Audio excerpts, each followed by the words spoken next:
வந்திருக்கிற மீடியா எல்லாருக்குமே ரொம்ப ரொம்ப நன்றி. சபேஷ் சித்தப்பா மட்டும் இல்லை, எனக்கு அவர் என்னோடய குரு. நான் ஒரு இசையமைப்பாளராக இப்போ நிற்கிறேன்னா, ஸ்ரீகாந்த் தேவா நிற்கிறேன்னா, எனக்கு முதல்ல விரலை பிடிச்சி கீபோர்டு வந்து அவர் தான் வந்து சொல்லி கொடுத்தாரு. ஸோ அவர் இல்லைன்னும் போது எனக்கு ஒரு சித்தப்பாவும் இழந்துட்டேன், என்னோடய குருவே இழந்துன்னு தான் சொல்லுவேன் நான். அதாவது அவருக்கு நான் ஒரு மகன் தான் சொல்லணும். ஆக்சுவலாக ரொம்ப என்னை பத்திரமா பார்த்துப்பார். அவரும் பெரிய கீபோர்ட் பிளேயர் ஆக்சுவலாக. ஸோ சின்ன வயசுலேருந்து அந்த கீபோர்டில் அவர் விரல்கள் பார்த்து தான் நான் வந்து கீபோர்ட் பிளேயராக நான் ஆகணும்னு சொல்லிட்டு நான் முடிவு எடுத்தேன். ஆக்சுவலாக அவர் இல்லைன்னும் போது என்னால் நம்பவே முடியல. அது ஒரு 3 நாள் முன்னாடி கூட நாங்கள்லாம் பேசிட்டு ஒரு ரிகர்சலில் ஒன்றா இருந்தோம். அப்போ கூட எப்படிப்பா இருக்கான்னு கேட்டார். நல்லா இருக்கம்ப்பான்னு சொன்னேன்.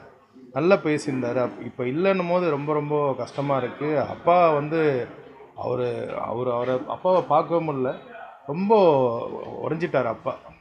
அவரோட தம்பி இல்லைன்னொன்னே. அப்பா மட்டும் இல்லை, அவங்களோட பிரதர்ஸே சம்பத் சித்தப்பாவாக இருக்கட்டும், முரளி சித்தப்பாவாக இருக்கட்டும், சிவா சித்தப்பாவாக இருக்கட்டும், எங்களுக்கு ஒரு அத்தை இருக்காங்க, செல்வி அத்தை. எல்லாருமே அவங்க தாண்டி ஃபேமிலியே நாங்கள் உடஞ்சிருக்கோம்.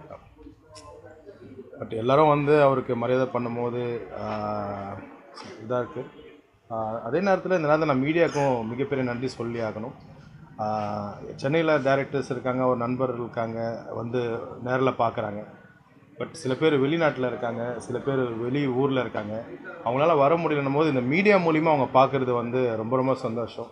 அதுக்கு இந்த மீடியாவுக்கு நான் கண்டிப்பாக நன்றி சொல்லி ஆகணும். அதே நேரத்தில் வந்து அவர் பாடின பாடலில் நீங்கள் கண்டிப்பாக கேட்டிருப்பீங்க. ஆக்சுவலாக குன்றத்தில் கோயில் கட்டி, ஆண்டாள், காற்றடிக்குது, உதயம் தேட்டரில். அதனால் ஏகப்பட்ட நான் இப்போது பதத்தை தான் ரொம்ப பேச முடியல என்னால். அந்த சாங்க்கெலாம் மிகப்பெரிய ஃபேன் நான். ஆக்சுவலாக அந்த அப்பாவோட கான்செப்டில் அவர் வந்து பாடும்போது ஒரு சிங்கமாக வந்து பாடுவார். ஆக்சுவலாக ஆடியன்ஸ் அவர் பாடும்போது ஆடுவாங்க பாருங்கள். அதெல்லாம் இப்போ இதுக்கப்புறம் எங்கே நாங்கள் பார்க்க போகிறோன்ட்டு ரொம்ப வருத்தமாக இருக்குது. இசையமைப்பாளராக வந்து அவ்வளோ படங்கள் ஒரு 30-40 படம் கிட்ட பண்ணியிருக்காங்க. அதில் எனக்கு அந்த ஒரே ஒரு ஊருக்குள்ளே ஒரே ஒரு அப்பா அம்மான்னு ஒரு சாங், அந்த சாங்கில் கேட்கும்போதே கண் கலங்கும். இப்போ அவர் இல்லைன்னும் போது இன்னும் எனக்கு கஷ்டமாக இருக்குது. வார்த்தைகள் இல்லை. அவரோட இழப்பு எங்கள் குடும்பத்துக்கு பேர் அதிர்ச்சியாக இருக்குது. ஸோ சொல்ல வார்த்தைகள் இல்லை. நன்றி.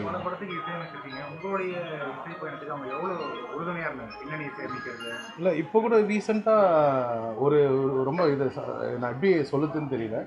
டியூட் படத்தில் வந்து சரத்குமார் சார் என்ட்ரிக்கு வந்து ஏ மயிலாப்பூர் மயிலே மயிலே அந்த பாட்டு போட்டிருக்காங்க. ஆல்மோஸ்ட் 1.5 நிமிஷம் கிட்ட வருது. அவரை பாடின பாட்டு தான் அது. ஆக்சுவலாக என்னோடய மியூசிக்கில் ஏ படத்தில் வந்த பாடல். அதெல்லாம் நாங்கள் ஷேர் பண்ணிட்டு தான் இருந்தோம். அப்போ நீங்கள் பாடின பாட்டு இப்போ இன்னும் மறுபடியும் ஹிட்டாக இருக்குதுன்னு சொல்லிட்டு.